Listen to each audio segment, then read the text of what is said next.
responsibility as well. And you've also had a speaker series in which many people, very distinguished people, came and talked about addiction. So the Q&A will be very interesting. I'd love to get your feedback about the view that I'll be presenting today.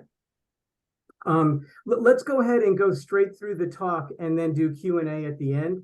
I think that'll be the least disruptive for the Calvin College audience. Once again, a shout out to them when they get a chance to see this.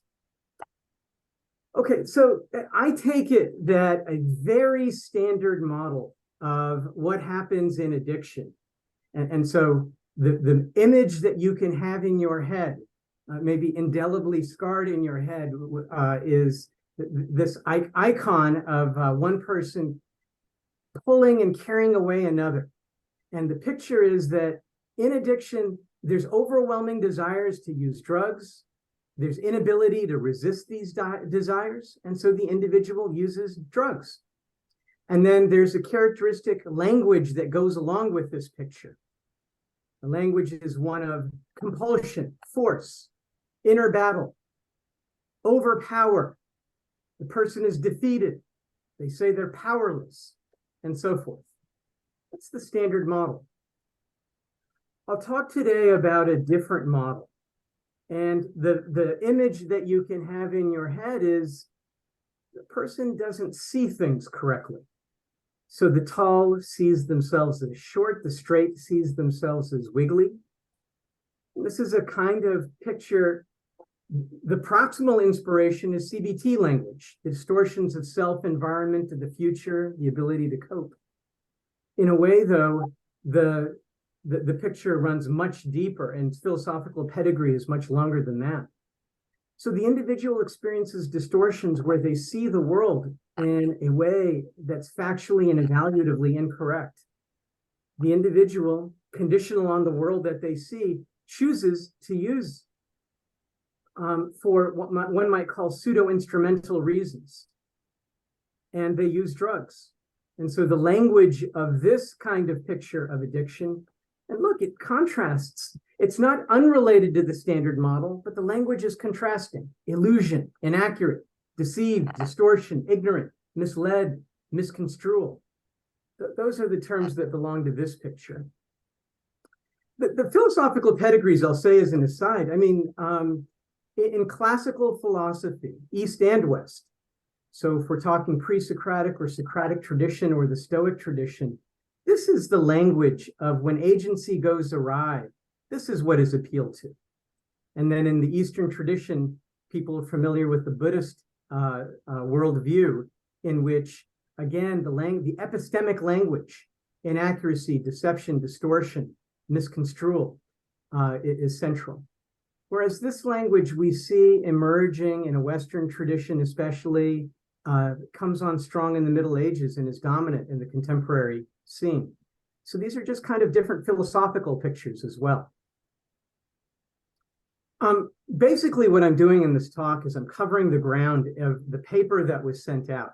So I've been a little lax with putting citations everywhere and things like that, but they're all in the paper. And so folks can go there for the kind of definitive kind of exposition and all the citations and things like that. So the talk really has two parts. First, I'll talk about some problems with the standard model. Then I'll talk about my positive proposal, the distortion model. So start with the problems with the standard model. I just want to establish that this is in fact the standard model. To me, the best way to do it is just quote folks. So there's just many individuals that use the language of the standard model, that addiction involves irresistible desires that cannot be resisted no matter how hard the person tries. Here's a vivid passage from William James. We're a keg of rum in one corner of a room, and we're a cannonball constantly discharging balls between me and it. I could not refrain from passing before that cannon in order to get the rum. If a bottle of brandy stood at one hand, and the pit of hell yawned at the other, and I were convinced that I should be pushed in as sure as I took one glass, I could not refrain. And he claims such statements abound in dipsomaniacs' mouths. Actually, I don't think that's correct. That's James's perception of statements that abound in these mouths. Here's Alan Leshner, former head of the NIAAA, if I'm not mistaken, an MD.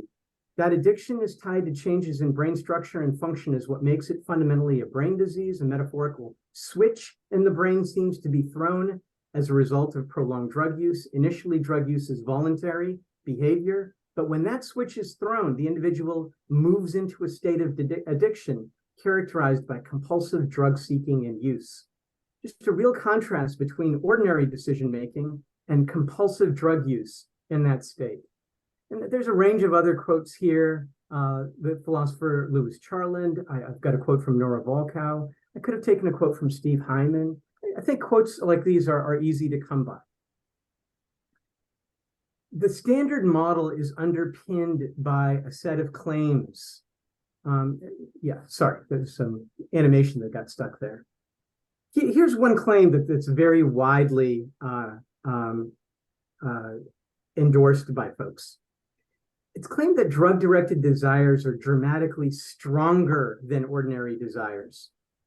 But when we actually look at the strength reported of drug-directed desires, for example, from ecological momentary assessment, they're typically rated at the low end or the middle end of whatever rating scale is provided. Retrospectively, if you ask people to rate their the strength of their drug-directed cravings, once again, people don't rate things over at the high end of the scale.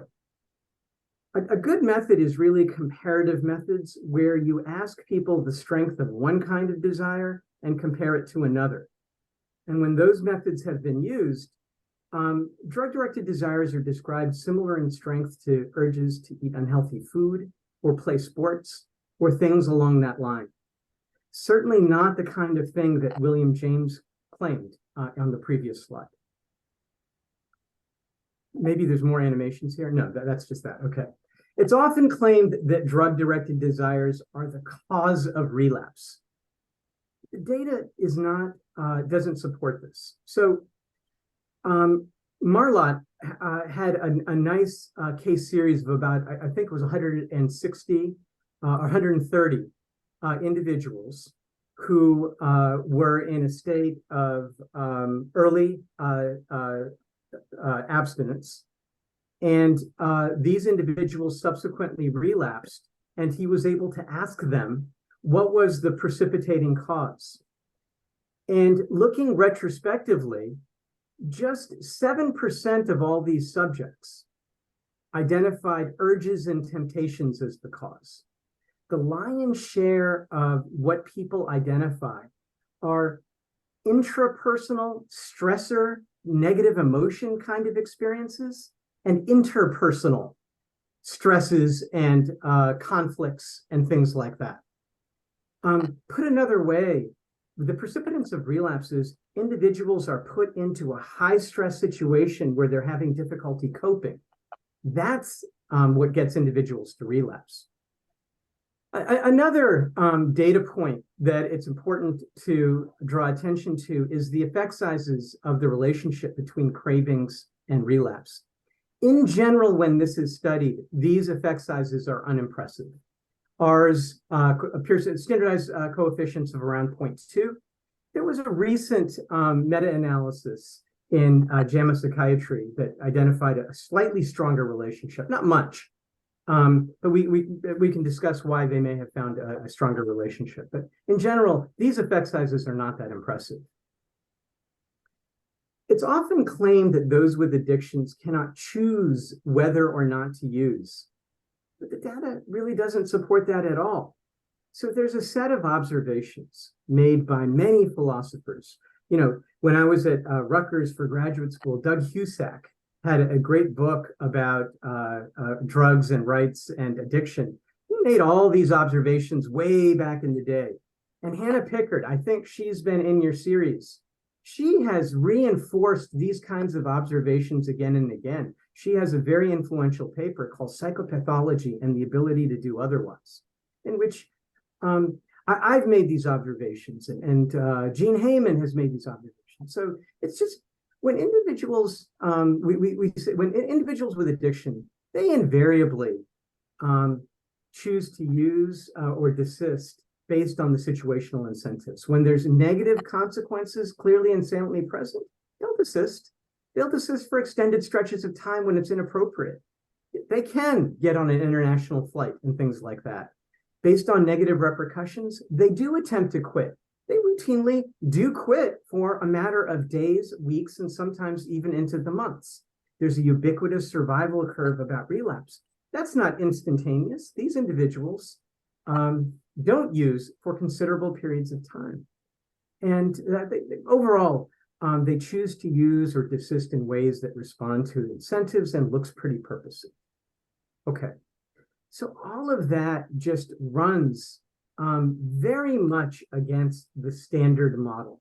The view that drug-directed desires are overpowering, the individual is compelled to use, that looks to be largely unsupported by multiple lines of data.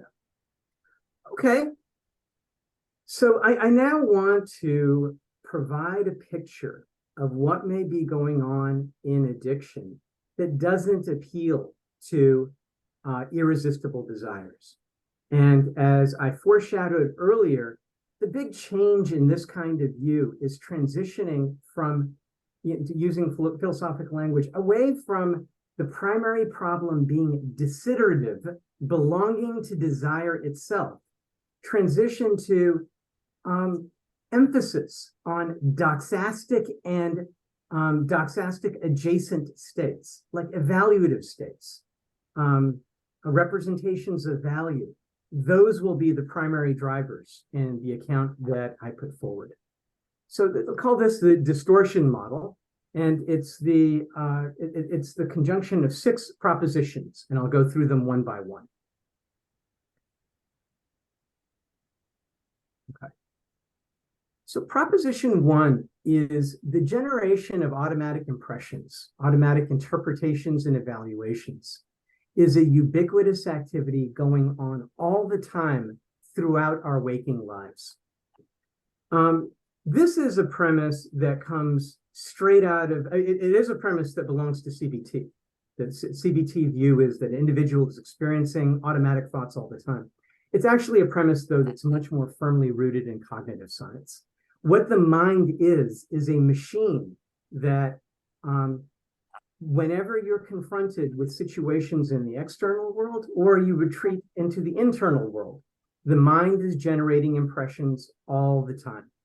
So when events arise in the external world, you get on an elevator, your mind is forming impressions of what's going on? Why did it happen that way? Is it good or bad from my perspective? What do others think about this? These are things that are spontaneously populating your mind all the time. If an individual on the elevator says hello and forms an ambiguous facial expression, you may form impressions and evaluations of that situation, or you will form impressions and evaluations of that situation. It's simply what the mind is doing all the time. It's important to emphasize that about half of our waking life is not spent directly looking at the external world, but is instead unfolding in the so-called stream of consciousness. Individuals are revisiting events that happened in the past or pre-playing events that are happening in the future. They're redigesting information, all the while forming impressions, forming interpretations, and forming evaluations, even when they're not exposed to the outside world. And so in recent work in my lab, we've been looking carefully at the stream of consciousness, and we can see thought formation happening in a ubiquitous way whenever a person is put by themselves and not exposed to external stimuli. Okay, so premise 1, I think, should be just completely uncontroversial to everyone. The mind is an impression formation machine, and this is happening all the time. Premise 2 hopefully isn't controversial either, and here I'll just draw directly from the cognitive behavioral tradition, but there are traditions stretching way back into antiquity in the classical Eastern and Western traditions that talk about how these impressions that the mind is ubiquitously making are susceptible to distortions. So the CBT model of the mind says the mind is ever engaged in automatic impression formation, but these impressions are subject to the operation of various distorting factors, factors that produce systematic and pervasive patterns of misimpressions. Example is negativity bias in depressive personality style and depressive disorders. The individual has negative distortions, that is, impressions that are inaccurate, skewing negative about the self, the environment, one's future. In addition, evaluative distortions about the lack of value in various previously valued activities. So I just want to emphasize again, whereas the CBT tradition overwhelmingly focuses on factual aspects of the environment, what happened, what will happen next, I would say the cognitive science, or a more appropriate or a more general kind of picture, the one that I'm operating with, is the mind is constructing a factual evaluative manifold all the time, fused representations of facts as well as evaluative information, how things stand with respect to one's goals and one's aims. These are the impressions that I'm talking about. Impressions of what is happening and how good and bad it is are ubiquitously being formed, and both of these are susceptible to substantial distortion. Okay, so that's proposition 2. Proposition 3, a number of different kinds of cognitive distortions operate in addiction, and they work together to produce misrepresentation, misvaluation of drug use options. So in CBT for substance use disorders, as well as other lines that support the following.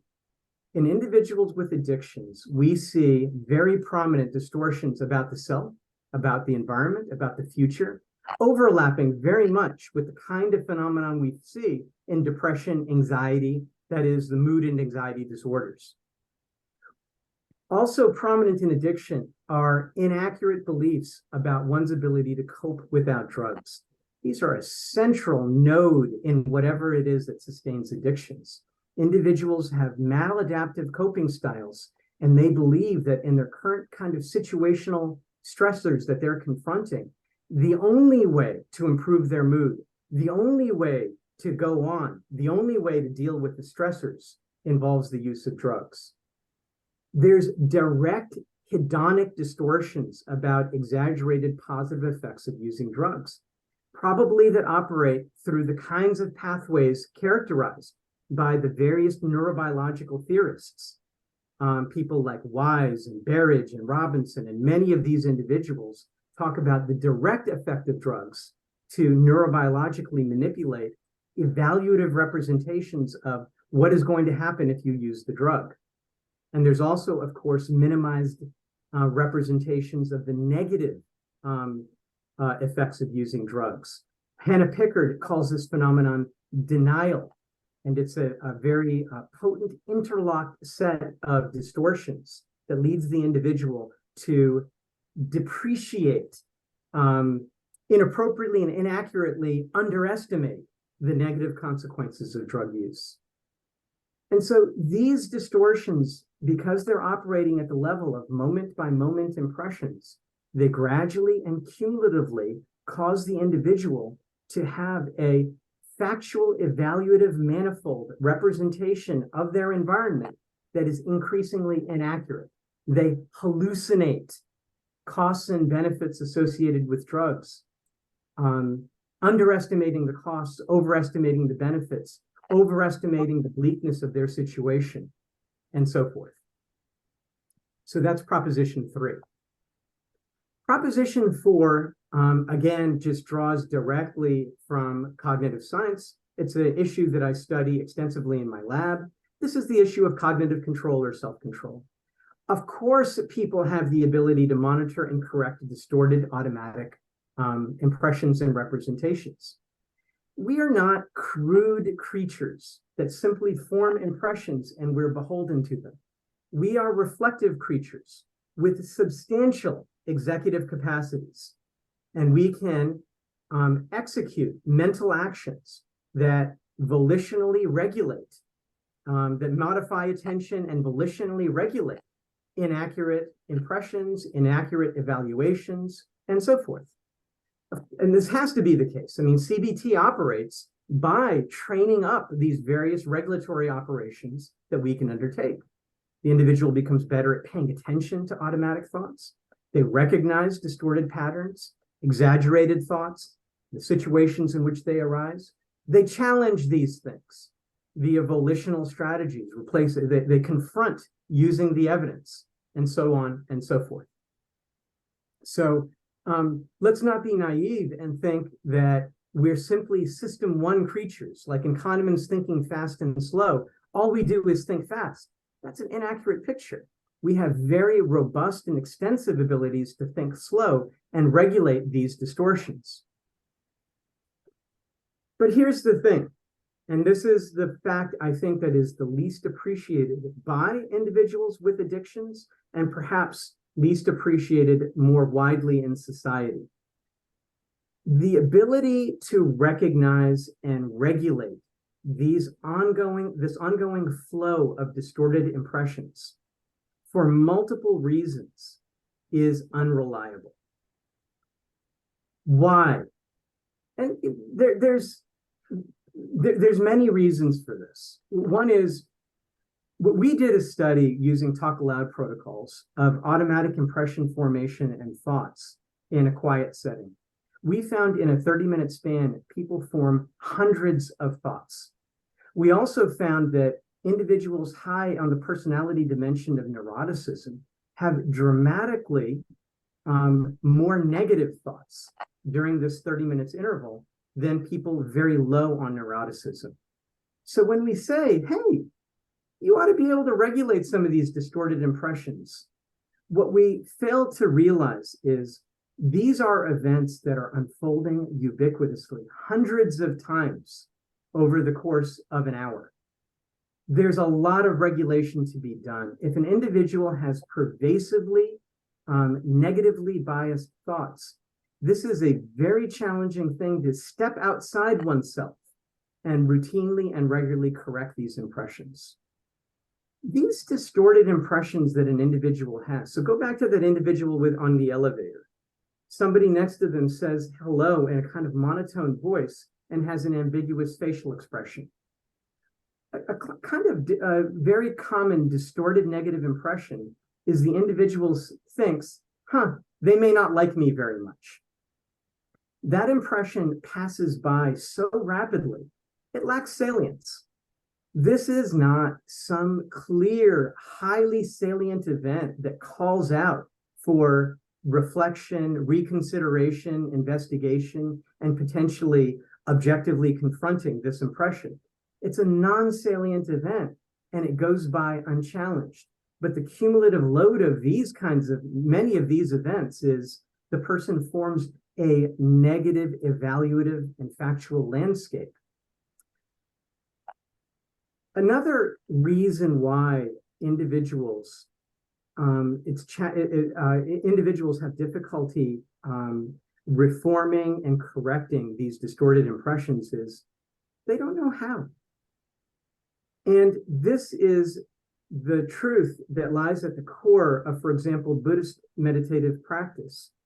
A core assumption of those practices, as well as contemporary CBT approaches, if you're a clinician, you operate with this assumption. These distorted automatic thoughts that you witness, that are evident in the patient population, are one that you simply assume the patient initially is only minimally aware of. In Beck's pioneering work in 1968 in Archives of General Psychiatry, he just says it. He says, I've identified a bunch of these distorted thoughts. It's just my assumption that the people do not know that these distortions are operating. So I just want to reiterate, because it's very much in the spirit of the Buddhist tradition, there is a kind of pervasive distortion that operates such that the individual, unless they have some highly unusual ability to develop a contemplative practice or a therapeutic relationship or some way of cultivating uncommon skills, the individual will not be able to recognize and correct all these distorted impressions. Okay, so proposition 5 again is, unless the individual is given training in certain systematic and non-obvious skills, most regulation of these kinds of distortions is minimal and highly unreliable. Okay, so I said it was 6 propositions. It was just 5.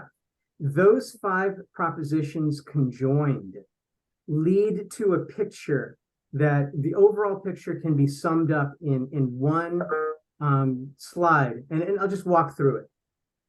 The individual is experiencing automatic impressions, automatic impressions all the time, ubiquitously, when they're experiencing the external as well as their internal world. That's where these distortions, these factual and evaluative distortions, operate, way over here. This is that factual evaluative manifold that I'm talking about. So this is their relationships. These are just kind of stylized representations. Relationships, this is their work. This is their future. This is evaluative representations of drugs. These drugs are hyper-valued in a distorted way. Their future is viewed as bleak and pessimistic. Their work is unrewarding. Their relationships are conflictual. But a lot of this is inaccurate. It's exaggerations, undue pessimism, and so forth. In this noumenal world, this inaccurate, factual, evaluative representation of the world, drugs can have a pseudo-instrumental purpose. Conditional on this inaccurate worldview, yeah, the drug can have a pseudo-instrumental purpose of alleviating one's current suffering, escaping a bleak situation, and the negative consequences are depreciated. The hedonic good effects are overvalued. So the decision is made not bypassing one's decisions, but through it. One's decisions are made to use drugs. And the individual, via ordinary desire formation, uses drugs. That's their action. But this event over here, some sort of inordinate, compulsive desire, exogenously intervening on the system, creating a desire to use that overwhelms the individual, that doesn't appear in this picture. This is a node that is not present in this picture. Okay, so that's the overall model over here. Let me review some evidence that supports the model. It's very brisk, but one is there are extraordinarily high rates of comorbidity between addiction and depression and anxiety. Drug dependence makes mood disorders 10 times more likely and anxiety disorders 6 times more likely. It's estimated about half individuals with substance addiction meet DSM criteria for mood or anxiety disorders during their lifetime. And the other 50%, it's understudied, but it's reasonable that there are substantial subthreshold mood and anxiety symptoms. Put another way, an important point of falsifiability in this model is whether there are large populations of individuals who experience very strong and potent desires to use drugs, but have no mood problems and no anxiety problems and no associated pool of distortions broadly in the mood and anxiety family. If such individuals exist, that's a problem for the view that I'm putting forward. Okay. Here's another observation. The distortion model explains why you don't find irresistible desires in addiction. Recall I had that slide that said, look, individuals with addiction, they report their drug-directed desires feel fairly ordinary in the middle or the low end of the scale. They're never reported as extraordinarily strong desires, or rarely so. And they have plenty of sensitivity to incentives. When the incentives are strong, they'll use drugs. When there's very salient incentives to not use drugs, like a policeman is literally in the vicinity, they won't use drugs. But that's exactly predicted from this distortion model. In this distortion model, an individual's ordinary instrumental decision-making capacities lie at the root of using drugs. The problem is in that highly distorted factual evaluative manifold that plugs into their instrumental capacities. So if ordinary desires and ordinary choices are the vehicles that transmit the distorted factual evaluative manifold to drug-using actions, then of course individuals will describe their desires as ordinary, there's the strength of these desires as ordinary, and of course they'll retain the usual aspects of choice, which is if significant countervailing incentives are there, they're going to be able to withhold use of drugs. Okay. The distortion model explained the factors that predict relapse. Remember Marlotte's nice study of 130 individuals. Almost none of them identify urges and temptations as the proximal cause of relapse. They identify stressors, intrapersonal and interpersonal, as the proximal causes. But of course, when an individual has a diathesis, that is, their factual evaluative manifold is already significantly distorted, and then you put them in conditions of significant stress, which itself is a potent distortogenic phenomenon, you're going to push them over the edge. They are, under those kinds of conditions, very likely to inaccurately represent the world as bleaker and more pessimistic than it really is, and the value of using drugs as higher than it really is, and they'll use. And that's exactly what we find in these retrospective reports. Okay. And then look at the kinds of treatments used, for example, in cognitive behavioral therapy for substance use. And, you know, it, of course, is a toolkit of different tools. But if there is a single common thread to the CBT toolkit for substance use disorders, it's individuals find themselves in stressful situations and have maladaptive ways of coping with those situations that involve the use of drugs. So we need to help them identify what are those stressful situations and give them a new toolkit of coping strategies. That single sentence captures the essence, I think, of CBT techniques for addictions. And it makes perfect sense under the distortion model that those would be the techniques to target addiction. Okay, so that's some evidence for the distortion model. A nice and interesting feature of the distortion model is, I think, it gives us a defensible boundary, a defensible boundary between what one might call rational addiction, or maybe I'll use less loaded terms, rational drug use versus addiction. This is a quote that comes straight from the paper that I've been talking about throughout, the paper that I showed at the beginning of this talk. Consider a person who lives in highly difficult and precarious circumstances. They have limited economic resources and prospects. Their work is monotonous and unsatisfying. They have limited social supports, and their prospects for the future are bleak. Notice I'm not saying they represent the prospects for the future as bleaker than reality. I literally mean this is an individual embedded in what one might describe as bleak and unremittingly bad circumstances. In these difficult circumstances, drugs of abuse can serve multiple instrumental functions. Even very high use of drugs, the kind that produces tolerance and withdrawal, the kind that consumes one's thoughts and activities. I'm listing DSM criterion for substance dependence and abuse there.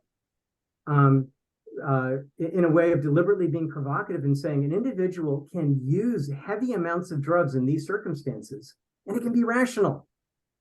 It can be rational for the hedonic effects, mood regulation effects, diversion from boredom, coping, connecting with a community of other users, and so on. It's possible for a person to use rationally. We don't want to deny that. Any theory that says if you've got tolerance and withdrawal and deleterious consequences from using, you have addiction, it's an unsatisfying theory to me. The key ingredient that you need to transform rational drug use into addiction is this right here. The hallmark of addiction is the actual environment is not how you represent it. Things are not as bleak as you're representing them to be. Things are not as unremittingly bad. Your relationships are not as hopeless and conflictual. The drug is not providing the kind of benefits you're ascribing to them. The net deleterious consequences are much worse than you're representing. If an individual inhabits this illusory, misrepresentational, factual evaluative manifold, and that is due to the various distortions that are affecting their psychology, they now have an addiction. Their use of drugs is no longer instrumental, it's pseudo-instrumental. And so that's the demarcation criterion offered by the distortion view. Okay. I now want to turn to my final topic, which is moral responsibility. That's a huge topic, but I can say a few remarks, I think, about how this distortion model fits in to the lay of the land in moral responsibility. When philosophers talk about moral responsibility, it's widely viewed that there are two conditions that render an individual morally responsible for their actions. There's a control condition and an epistemic condition. The difference between the two is control is what's lacking if you are forced or coerced. Epistemic condition is what fails to be met if you don't have the right knowledge. Here's a quick way of getting the root of the distinction. I'm in my car. Somebody put a wheel lock on there. That's what this little thing that I drew on in PowerPoint. You can clearly see that's a wheel lock right there. That wheel lock prevents me from meeting the control condition for moral responsibility. I'm forced or I'm coerced. I can't get myself to act in the way that I need to. But let's say I'm in my car and I need to get somewhere. Maybe there's somebody in the passenger seat who's bleeding. I need to get to the hospital. I'm morally, I need to get there, but it's a new town. I've never been here. I don't know which way the hospital is. It could be here, here, or here. I may not be morally responsible for failing to bring that person to the hospital, but it's not because my wheel is locked. That would be a different kind of excuse. It's because I don't know. I don't have the right information to guide my action. And that's a different kind of excuse. And so you need to both have control and meet the epistemic condition to be morally responsible. So say most philosophers. I will say the epistemic condition is more layered than that. It's also got to be the case that you didn't bring about your state of ignorance, but these are some details we can put aside for now. These two conditions have interesting links to the views about addiction that I talked about earlier. Okay, so the classic tradition in philosophy, and so you're talking Jay Wallace, Harry Frankfurt, John Martin Fisher, Susan Wolf, basically all the luminaries that have talked about addiction in the context of moral responsibility, think about it in terms of the standard model. And so here's Harry Frankfurt with his famous and haunting unwilling addict. The man hates his addiction and always struggles desperately, although to no avail against its thrust. He tries everything that he thinks might enable him to overcome his desires for the drug. But these drugs are too powerful for him to withstand, and invariably, in the end, they conquer him. That's Harry Frankfurt's unwilling addict. And Frankfurt uses this as an individual who lacks freedom of the will and an individual who is not morally responsible for what he does. In the contemporary philosophical tradition, the standard model, the control condition, some idea that addiction involves internal mental coercion is simply the default of view that everyone subscribes to. But if you accept the distortion model, the epistemic condition starts to loom large. So remember, the epistemic condition is knowledge or information that you bring to bear on your action. The image that you have for this condition is the one of distortion, the individual who doesn't see things accurately. And I've been at pains to put forward a model in which distorted, ubiquitous, automatic interpretations and evaluations generate a factual evaluative manifold that is inaccurate. Your control over it, your ability to revise and correct these distortions is limited. So it's not that control is unrelated to this view, this position, but what does the work really is the epistemic condition. This individual who ends up using their ordinary decision-making capacities to choose to use drugs sees the world inaccurately. In the classic Buddhist tradition, they're experiencing an illusion about the world. And so if they're not morally responsible for what they do, the epistemic condition lies at the root of why they may be deserving of an excuse. Okay. So this is the final slide. In conclusion, there are two approaches to addiction. The dominant one that pervades the contemporary philosophical as well as scientific discourse is the standard model. It has its own philosophical roots in a kind of maybe a will-based view of psychology that pits reason against passion. That historical tradition